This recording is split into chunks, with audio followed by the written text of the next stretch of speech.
Hi ಎಲ್ರಿಗೂ ನಮಸ್ಕಾರ. ನೀವು ನೋಡ್ತಾ ಇದ್ದೀರಾ ನ್ಯೂಸ್ ಹಂಟ್ ಕರ್ನಾಟಕ. ನಾನು ನಿಮ್ಮ ಮಂಜುಗೌಡ.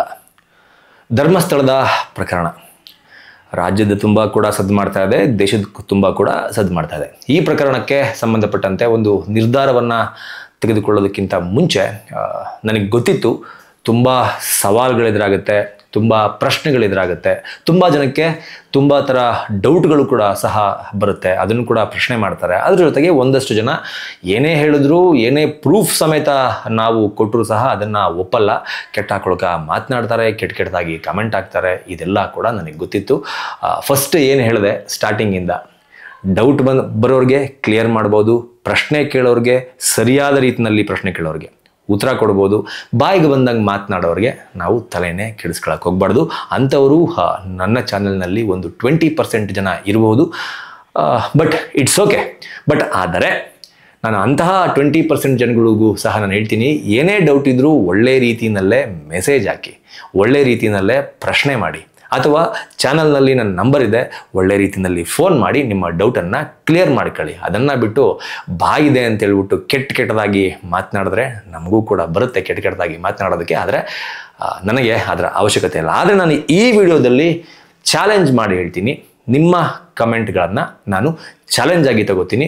ಯಾರಿಗೆ ಕೆಲವೊಂದಷ್ಟು ಡೌಟ್ ಇದೆ ಅದನ್ನು ಕೂಡ ನಾನು ಚಾಲೆಂಜ್ ಆಗಿ ತಗೊಳ್ತೀನಿ ಅಂತ ಹೇಳ್ತಾ ಈ ವಿಡಿಯೋನ ಯಾಕಪ್ಪ ಮಾಡ್ತಾ ಇದ್ದೀನಿ ಅಂತಂದರೆ, ಇವತ್ತು ಬೆಳಗ್ಗೆ ನನ್ನ ಚಾನಲ್ನಲ್ಲಿ ಧರ್ಮಸ್ಥಳದ ಸ್ಥಳೀಯರಾಗಿರುವಂತಹ ಸಂದೀಪ್ ರೈ ಅವರ ಒಂದು ಇಂಟರ್ವ್ಯೂನ ನಾನು ಅಪ್ಲೋಡ್ ಮಾಡಿದ್ದೆ. ಆ ಇಂಟರ್ವ್ಯೂ ಅಪ್ಲೋಡ್ ಆದ ನಂತರ ಆ ಇಂಟರ್ವ್ಯೂನನ್ನು ನೋಡಿ, ಅಂದರೆ ಹತ್ತಿರ ಒಂದು 30 ನಿಮಿಷಗಳ ಇಂಟರ್ವ್ಯೂ ಅದಾಗಿತ್ತು.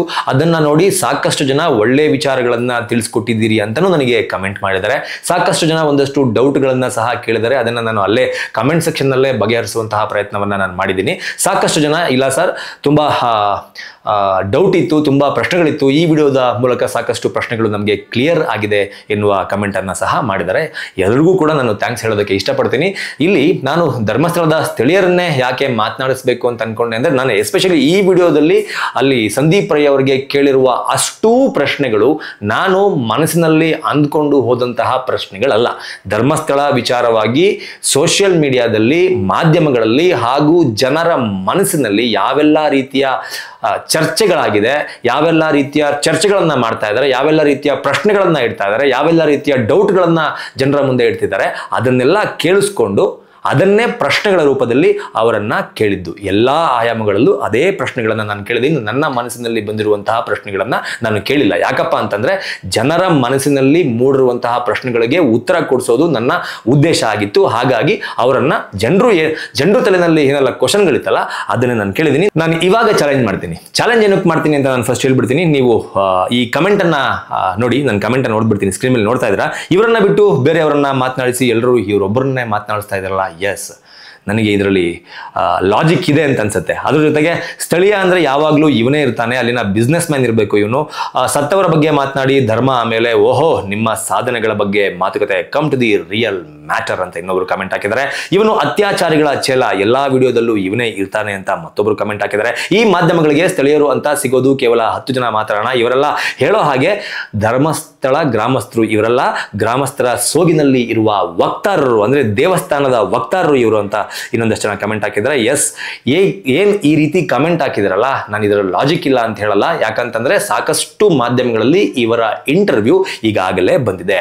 ಎಲ್ಲಾ ಮಾಧ್ಯಮಗಳಲ್ಲೂ ಸಹ ಇವರು ಆಲ್ಮೋಸ್ಟ್ ಒಂದಷ್ಟು ಇಂಟರ್ವ್ಯೂಗಳನ್ನ ಕೊಟ್ಟಿದ್ದಾರೆ. ಸೊ ನೀವಿವಾಗ ನಿಮ್ಮ ಕ್ವಶನ್ ಏನು? ಎಲ್ಲರೂ ಕೂಡ ಇವರೊಬ್ಬರನ್ನೇ ಮಾತನಾಡ್ತಿದ್ದಾರೆ, ನೀವು ಕೂಡ ಇವರೊಬ್ಬರನ್ನೇ ಮಾತನಾಡ್ತಿದ್ದಾರೆ. ಇವ್ರನ್ನ ಬಿಟ್ಟರೆ ಬೇರೆ ಯಾರು ನಿಮಗೆ ಸಿಗ್ಲಿಲ್ವಾ? ಇವ್ರನ್ನ ಬಿಟ್ಟರೆ ನಿಮಗೆ ಬೇರೆ ಯಾರನ್ನು ಮಾತನಾಡ್ಸೋದಕ್ಕೆ ಆಗ್ಲಿಲ್ವಾ ಅನ್ನೋದು ನೀವು ನನಗೆ ಕೇಳಿರುವಂತಹ ಕ್ವಶನ್.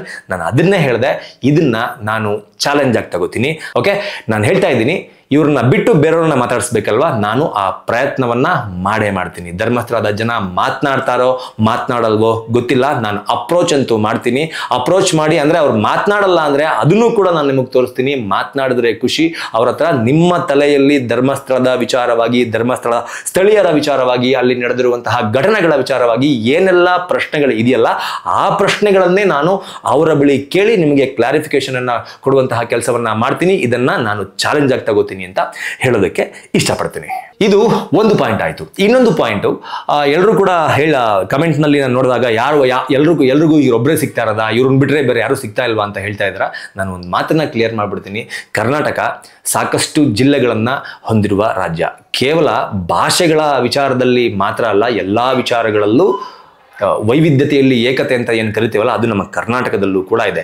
ಉತ್ತರ ಕರ್ನಾಟಕ ಭಾಗಕ್ಕೆ ಹೋದರೆ ಅಲ್ಲಿಯ ಭೂಭಾಗವೇ ಬೇರೆ, ಅಲ್ಲಿಯ ಜನರ ಭಾಷೆಯೇ ಬೇರೆ, ಅಲ್ಲಿಯ ಜನರ ಜೀವನ ಶೈಲಿಯೇ ಬೇರೆ, ಅಲ್ಲಿಯ ಜನ ನಡೆಸಿಕೊಳ್ಳುವ ಅಥವಾ ನಡೆದುಕೊಳ್ಳುವ ರೀತಿಯೇ ಬೇರೆ. ಅದೇ ಮಧ್ಯ ಕರ್ನಾಟಕಕ್ಕೆ ಬಂದರೆ ಸೇಮ್, ಅಲ್ಲಿಯ ಭೂಭಾಗವೂ ಬೇರೆ, ಅಲ್ಲಿಯ ಜನರೇ ಬೇರೆ, ಅಲ್ಲಿಯ ಜನರ ಭಾಷೆಯೇ ಬೇರೆ, ಅಲ್ಲಿಯ ಜನರ ಊಟೋಪಚಾರಗಳೇ ಬೇರೆ. ಅದೇ ಥರ ಕರಾವಳಿ ಕರ್ನಾಟಕಕ್ಕೂ ಬಂದರೆ ಸಹ ಸೇಮ್ ಟು ಸೇಮ್. ಅಲ್ಲಿಯ ಭಾಷೆ, ಅಲ್ಲಿಯ ಊಟ, ಅಲ್ಲಿಯ ಜನ, ಅಲ್ಲಿಯ ವೈವಿಧ್ಯತೆ, ಅಲ್ಲಿಯ ಸಂಸ್ಕೃತಿ, each and everything is different from other districts. So ಹೀಗಿರುವಾಗ ಕರ್ನಾಟಕದಲ್ಲೇ ಇಷ್ಟೊಂದು ವೈವಿಧ್ಯಮಯವಾದ ಜನ ಇರುವಾಗ ನಾವು ಅರ್ಥ ಮಾಡ್ಕೋಬೇಕಾಗಿರೋದು ಒಂದೇ, ಕರಾವಳಿ ಭಾಗದ ಜನರಿಗೆ ಕೆಟ್ಟ ಕೆಟ್ಟ ಭಾಷೆಗಳಲ್ಲಿ ಮಾತನಾಡೋದಕ್ಕೆ ಬರೋದಿಲ್ಲ. ಮ್ಯಾಕ್ಸಿಮಮ್ ಅಲ್ಲಿನ ಸಭ್ಯ ಜನರು, ನಾನು ಸಭ್ಯ ಜನರ ಬಗ್ಗೆ ಮಾತ್ರ ಮಾತಾಡ್ತಾ ಇದ್ದೀನಿ, ಅಲ್ಲಿಯ ಸಭ್ಯ ಜನರು ಮ್ಯಾಕ್ಸಿಮಮ್ ಮಾತನಾಡಬಹುದು ಅಥವಾ ಬೈಯಬಹುದು ಅಂದರೆ ಬ್ಯಾವರ್ಸಿ ಹಿಂಗನ್ಬೋದು, ಅಥವಾ ಗಾಂಪ, ಅವನಿಗೆ ಮಂಡೆ ಸರಿ ಇಲ್ವಾ, ಈ ರೀತಿಯ ಕೆಲವೊಂದು ಬೈಗುಳಗಳನ್ನು ಕೆಲವು ಸಭ್ಯ ಜನರು ಮಾತನಾಡ್ತಾರೆ. ಬಿಟ್ಟರೆ ಇನ್ನು ಯಾವ ರೀತಿಯ ಬೈಗುಳಗಳು ಅಲ್ಲಿಯ ಜನರ ಬಾಯಲ್ಲಿ ಬರೋದು ತುಂಬ ಕಷ್ಟ. ಸಭ್ಯರನ್ನು ಬಿಟ್ಟು ಅಸಭ್ಯರೇನಿರ್ತಾರೆ ಅವರು ಮಾತನಾಡ್ಬೋದು ಇನ್ನೂ ಕೆಟ್ಟ ಕೆಟ್ಟ ಭಾಷೆಗಳಲ್ಲಿ. ಆದರೆ ಮಂಗಳೂರಿನ ಜನ ತುಂಬ ಸಭ್ಯರಾಗಿರುವುದರಿಂದ ಅವರ ಲ್ಯಾಂಗ್ವೇಜ್ ಕೂಡ, ಅವರ ಭಾಷೆ ಕೂಡ ಅಷ್ಟೇ ಮಿತವಾಗಿದೆ. ಹಾಗಾಗಿ ಅಲ್ಲಿಯ ಜನ ಭಯ ಪಟ್ಕೋತಾ ಇದ್ದಾರೆ. ಇದು ನನಗೆ ಹೆಂಗೆ ಗೊತ್ತಾಯಿತು ಅಂತಂದ್ರೆ, ನಾನು ಧರ್ಮಸ್ಥಳದಲ್ಲೇ ಇದ್ದು ಧರ್ಮಸ್ಥಳದ ಜನರನ್ನೇ ಮಾತನಾಡಿಸಿ ಅವರ ಅಭಿಪ್ರಾಯವನ್ನು ನಾನು ಧರ್ಮಸ್ಥಳದ ನೆಲದಲ್ಲೇ ನಿಂತು ಕೇಳಿಸ್ಕೊಂಡಿದ್ದೀನಿ, ಅವರ ಮಾತನ್ನು ನಾನು ಆಲಿಸಿದ್ದೀನಿ. ಹಾಗಾಗಿ ನನಗೆ ಅಲ್ಲಿಯ ಜನ ಯಾವುದಕ್ಕೋಸ್ಕರ ಭಯ ಪಡ್ತಾ ಇದ್ದಾರೆ ಅಂತ ಗೊತ್ತಾಗಿದೆ. ಸೊ ಯಾಕೆ ಭಯ ಪಡ್ತಾ ಇದ್ದಾರೆ ಅಂತಂದರೆ, ಇಫ್ ಇನ್ ಕೇಸ್ ಧರ್ಮಸ್ಥಳದ ಪರವಾಗಿ ಮಾತನಾಡಿದ್ರೆ ಅಥವಾ ಧರ್ಮಸ್ಥಳದ ವಿರುದ್ಧವಾಗಿ ಮಾತನಾಡಿದ್ರೆ, ಪರ ಅಥವಾ ವಿರೋಧ ಯಾವುದೇ ರೀತಿಯಲ್ಲಿ ಮಾತನಾಡಿದ್ರು ಸಹ ಸೋಷಿಯಲ್ ಮೀಡಿಯಾದಲ್ಲಿ ಅದು ಅಪ್ಲೋಡ್ ಆಗುತ್ತೆ. ಅಪ್ಲೋಡ್ ಆದಾಗ ಇಡೀ ರಾಜ್ಯದ ಜನ ಬೇರೆ ಬೇರೆ ಭಾಗಗಳಿಂದ ನೋಡೋದಕ್ಕೆ ಸ್ಟಾರ್ಟ್ ಮಾಡ್ತಾರೆ, ದೇಶದ ಬೇರೆ ಬೇರೆ ಭಾಗಗಳಿಂದ ಕೂಡ ನೋಡೋದಕ್ಕೆ ಸ್ಟಾರ್ಟ್ ಮಾಡ್ತಾರೆ. ಅರ್ಥ ಆಗೋರು ಅರ್ಥ ಮಾಡ್ಕೋತಾರೆ, ಅರ್ಥ ಆಗದೇ ಇರೋರು ನಮ್ಮ ವಿಡಿಯೋಗಳ ಕೆಳಗೆ ಬಂದು ಕೆಟ್ಟದಾಗಿ ತಲೆಯಿಂದ ಕಾಲಿನವರೆಗೂ ಎಷ್ಟು ಪಾರ್ಟ್ ಬರುತ್ತೋ ಎಲ್ಲವನ್ನು ಸೇರಿಸಿ ಕೆಟ್ಟ ಕೆಟ್ಟ ಭಾಷೆಯಲ್ಲಿ ಕಮೆಂಟ್ ಆಗ್ತಾರೆ ಎನ್ನುವ ಒಂದೇ ಒಂದು ಕಾರಣಕ್ಕೆ ಅವರು ಹೆದರ್ಕೋತಾ ಇದ್ದಾರೆ. ಅವರ ಊರಿನ ಬಗ್ಗೆ ಅವರು ಮಾತನಾಡೋದಕ್ಕೆ ಹೆದರ್ಕೋತಾ ಇದ್ದಾರೆ. ನಾನು ಇವ್ರನ್ನೊಬ್ಬರನ್ನೇ ಅಲ್ಲ, ಸಾಕಷ್ಟು ಜನರನ್ನ ಮಾತನಾಡಿಸೋದಕ್ಕೆ ಆಲ್ರೆಡಿ ಪ್ರಯತ್ನ ಪಟ್ಟಿದ್ದೀನಿ. ಅವರು ಆಫ್ ದ ಕ್ಯಾಮ್ರಾ, ಇಲ್ಲ ಸರ್ ನಿನ್ನೆ ಹಿಂಗಾಗೋಗ್ಬಿಟ್ಟಿದೆ ನೋಡಿ, ಡಿ ನಂಬರ್ ಆಟೋ ಡ್ರೈವರ್ಸ್ ಎಲ್ಲರೂ ಕೂಡ ಸಾಕಷ್ಟು ಜನರನ್ನ ಪೊಲೀಸ್ನವರು ಅರೆಸ್ಟ್ ಮಾಡಿ ಕರ್ಕೊಂಡೋಗಿದ್ದಾರೆ, ಇನ್ನೊಂದಷ್ಟು ಜನ ಭಯ ಪಟ್ಕೊಂಡು ಊರು ಬಿಟ್ಬಿಟ್ಟಿದ್ದಾರೆ. ಧರ್ಮಸ್ಥಳದ ಪರವಾಗಿ ಆದರೂ ಆಯಿತು ಅಥವಾ ಧರ್ಮಸ್ಥಳದ ವಿರೋಧವಾಗಿ ಆದರೂ ಆಯಿತು, ಇಲ್ಲಿ ಧರ್ಮಸ್ಥಳದಲ್ಲಿ ಮಾತನಾಡಿದ್ರೆ ತುಂಬ ಕಷ್ಟ ಆಗ್ತಾ ಇದೆ, ಅದರಲ್ಲಿ ಧರ್ಮಸ್ಥಳದ ಪರವಾಗಿ ಮಾತನಾಡಿಬಿಟ್ರೆ ಮುಗ್ದೇ ಹೋಯ್ತು ನಮ್ಮ ಕತೆ. ಆ ರೀತಿಯ ಕೆಟ್ಟ ಕೆಟ್ಟ ಕಮೆಂಟ್ಗಳನ್ನು, ಕೆಟ್ಟ ಕೆಟ್ಟ ಭಾಷೆಗಳನ್ನು ಕೇಳಿಸ್ಕೊಳ್ಳೋದಕ್ಕೆ ನಮಗಾಗಲ್ಲ. ಹಾಗಾಗಿ ದಯವಿಟ್ಟು ನಮ್ಮ ಹತ್ರ ಈ ವಿಚಾರವಾಗಿ ಅಭಿಪ್ರಾಯವನ್ನು ಕೇಳಲೇಬೇಡಿ ಅಂತ ಸಾಕಷ್ಟು ಜನ ಹೇಳಿದ್ದಾರೆ. ಆದರೆ ಈ ವಿಡಿಯೋ ಅಪ್ಲೋಡ್ ಆದಮೇಲೆ ಬಂದಂತಹ ಕಮೆಂಟ್ಗಳನ್ನು ನೋಡಿದಾಗ ನನಗೆ ನಿಮ್ಮ ಮಾತಿನಲ್ಲೂ ಕೂಡ ಲಾಜಿಕ್ ಇದೆ ಅಂತ ಅನ್ನಿಸ್ತು. ಆದರೆ ಇವರಿಗೆ ಆ ಭಯ ಇಲ್ವಾ ಅಂತ ನೀವು ಕೇಳ್ಬೋದು. ಎಸ್, ಇವ್ರಿಗೂ ಕೂಡ ಭಯ ಇದೆ, ಆದರೆ ಆ ಭಯವನ್ನೆಲ್ಲ ಬಿಟ್ಟು ನಿಂತ್ಕೊಂಡಿದ್ದಾರೆ. ಏನು ಬೇಕಾದರೂ ಆಗಲಿ, ಯಾರು ಏನು ಬೇಕಾದರೂ ಬೈಲಿ, ಎಷ್ಟು ಕೆಟ್ಟ ಭಾಷೆಯಲ್ಲಿ ಬೇಕಾದರೂ ಬೈಲಿ, ಎಷ್ಟು ಕೆಟ್ಟ ಲ್ಯಾಂಗ್ವೇಜನ್ನು ಬೇಕಾದರೂ ಉಪಯೋಗಿಸ್ಲಿ, ನಮ್ಮ ಊರಿನ ಬಗ್ಗೆ ಮಾತನಾಡೋದು ನಮ್ಮ ಕರ್ತವ್ಯ ಅನ್ನುವ ಕಾರಣಕ್ಕೆ 15 ವರ್ಷದಿಂದ ಅಲ್ಲೇ ನೆಲೆ ನಿಂತಿರುವಂತಹ, ಅಲ್ಲೇ ವಾಸಿಸ್ತಾ ಇರುವಂತಹ, ಅಲ್ಲೇ ಜೀವನವನ್ನ ಕಟ್ಟಿಕೊಂಡಿರುವಂತಹ ಸಂದೀಪ್ ರೈ ಅವರು ಮಾತನಾಡಿದ್ರು. ಅವರು ಎಲ್ಲವನ್ನು ಬಿಟ್ಟು ನಿಂತಿದ್ದಾರೆ, ಅಂದರೆ ಆ ಭಯವನ್ನ ಬಿಟ್ಟು ನಿಂತಿದ್ದಾರೆ. ಹಾಗಾಗಿ ಎಲ್ಲ ಚಾನಲ್ನವರು ಅಪ್ರೋಚ್ ಮಾಡಿದಾಗ ಅವರು ಮಾತನಾಡಿಕೊಳ್ಳೋದಕ್ಕೆ ಹೆದರುತ್ತಾ ಇಲ್ಲ. ಹಾಗೆ ನಾನು ಕೂಡ ಅಪ್ರೋಚ್ ಮಾಡಿದೆ. ಸೊ ಅವರು ನನ್ನ ಜೊತೆಗೂ ಕೂಡ ಮಾತನಾಡಿದ್ದಕ್ಕೆ ಹೆದರಿಕೊಳ್ಳಿಲ್ಲ. ಸೊ ಇದಿಷ್ಟು. ಹೀಗಾಗಿ ನನ್ನ ಮುಂದಿನ ಕೆಲಸ ನಿಮ್ಮ ಡೌಟ್ಗಳನ್ನು ಕ್ಲಿಯರ್ ಮಾಡೋದು. ನಾನು ಆಗಲೇ ಹೇಳಿದ್ದೀನಿ, ನಿಮಗೆ ಡೌಟ್ಗಳಿದ್ದರೆ ಕಮೆಂಟ್ ಮಾಡಿ, ಇಲ್ಲ ಫೋನ್ ಮಾಡಿ ಮಾತಾಡಿ. ಒಳ್ಳೆ ರೀತಿಯಲ್ಲಿ ಮಾತಾಡೋಣ, ಒಳ್ಳೆ ರೀತಿಯಲ್ಲಿ ಕಮೆಂಟ್ನಲ್ಲಿ ನಿಮ್ಮ ಒಂದು ಏನಿದೆ ತಲೆಯಲ್ಲಿ ಕೊರಿತಾ ಇದ್ದಲ್ಲ ಒಂದಷ್ಟು ಪ್ರಶ್ನೆಗಳು, ಅದನ್ನು ಶೇರ್ ಮಾಡ್ಕೊಳ್ಳೋಣ ಅಂತ ಹೇಳ್ತೀನಿ. ನಾನು ಆಗಲೇ ಹೇಳ್ದಂಗೆ ಚಾಲೆಂಜ್ ಆಗಿ ತಗೊಂಡಿದ್ದೀನಿ. ಈ ಚಾಲೆಂಜನ್ನು ಕಂಪ್ಲೀಟ್ ಮಾಡೋದಕ್ಕೆ ಎಷ್ಟು ಸಾಧ್ಯವಾಗುತ್ತೋ ಅಷ್ಟು ಪ್ರಯತ್ನವನ್ನು ನಾನು ಮಾಡೇ ಮಾಡ್ತೀನಿ. ಧರ್ಮಸ್ಥಳದ ಸ್ಥಳೀಯರ ಹತ್ರ ನಾನು ಮಾತನಾಡಿಸ್ತೀನಿ. ಅದರಲ್ಲೂ ನನಗೆ ಎಸ್ಪೆಷಲಿ ಮನಸ್ಸಿನಲ್ಲಿ ಇರುವಂಥದ್ದು ಏನಪ್ಪ ಅಂತಂದರೆ, ಧರ್ಮಸ್ಥಳದಲ್ಲಿ ಸ್ಥಳೀಯವಾಗಿ ಅಲ್ಲೇ ಸುಮಾರು ವರ್ಷಗಳಿಂದ, ಅಂದರೆ 1-2 ವರ್ಷದಿಂದ 3-4 ವರ್ಷದಿಂದ ಅಲ್ಲ, ಒಂದು 15 ವರ್ಷ 20 ವರ್ಷ 30 ವರ್ಷ 40 ವರ್ಷದಿಂದ ಅಲ್ಲೇ ಬದುಕನ್ನು ಕಟ್ಟಿಕೊಂಡಿರುವಂತಹ ಹೆಣ್ಣು ಮಕ್ಕಳನ್ನು ಮಾತನಾಡಿಸ್ಬೇಕು ಅನ್ನೋದು ನನ್ನ ಆಸೆಯಾಗಿದೆ. ಸೊ ಆ ಹೆಣ್ಣು ಮಕ್ಕಳನ್ನು ಮಾತನಾಡಿಸೋದಕ್ಕೆ ನಾನು ಪ್ರಯತ್ನ ಪಡ್ತೀನಿ. ಯಾಕಪ್ಪ ಅಂತಂದರೆ, ಧರ್ಮಸ್ಥಳದ ವಿಚಾರದಲ್ಲಿ ಇವತ್ತು ಆಗ್ತಾ ಇರೋದು, ಹೆಣ್ಣು ಮಕ್ಕಳಿಗೆ ಧರ್ಮಸ್ಥಳ ಸೇಫ್ ಇಲ್ಲ, ಧರ್ಮಸ್ಥಳದಲ್ಲಿ ಹೆಣ್ಣು ಮಕ್ಕಳ ಮೇಲೆ ಅತ್ಯಾಚಾರ ಆಗ್ತಾ ಇದೆ, ಅವ್ರನ್ನ ಕೊಲೆ ಮಾಡಲಾಗ್ತಾ ಇದೆ, ಯಾರಿಗೂ ಕಾಣದೇ ಇರುವ ರೀತಿಯಲ್ಲಿ ಅವ್ರಿಗೆ ಕಾಡಲ್ಲಿ ಕರ್ಕೊಂಡೋಗಿ ಹೂತಾಕಿ ಮುಚ್ಚಾಕ್ಬಿಡ್ತಿದ್ದಾರೆ ಪ್ರಕರಣವನ್ನ. ಈ ರೀತಿ ಆರೋಪಗಳು ಬಂದಿರೋದ್ರಿಂದ ಮೋಸ್ಟ್ಲಿ ಗಂಡು ಮಕ್ಕಳನ್ನ ಮಾತನಾಡಿಸೋದಕ್ಕಿಂತ ಹೆಣ್ಣು ಮಕ್ಕಳನ್ನ ಮಾತನಾಡಿಸಿದ್ರೆ ಸೂಕ್ತ ಅಂತ ನನಗನ್ಸುತ್ತೆ. ಆ ಪ್ರಯತ್ನವನ್ನ ನಾನು ಮಾಡೇ ಮಾಡ್ತೀನಿ. ನಾಳೆಯಿಂದ ಆ ಪ್ರಯತ್ನಕ್ಕೆ ಯಾವ ರೀತಿ ಫಲ ಸಿಗುತ್ತೆ ಅನ್ನೋದನ್ನ ನೋಡೇ ಬಿಡೋಣ.